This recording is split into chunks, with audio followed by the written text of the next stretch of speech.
Сколько черных детей у Лизы будет? У Лизы надежная финансовая будущая жизнь, поэтому она сможет как минимум 4 детей завести и обеспечивать. Но посмотрим, let's go.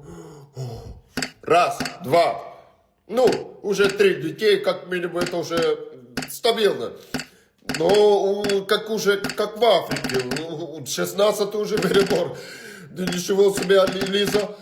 Лиза, окей, все, Лиза, стопе, Лиза, стопе.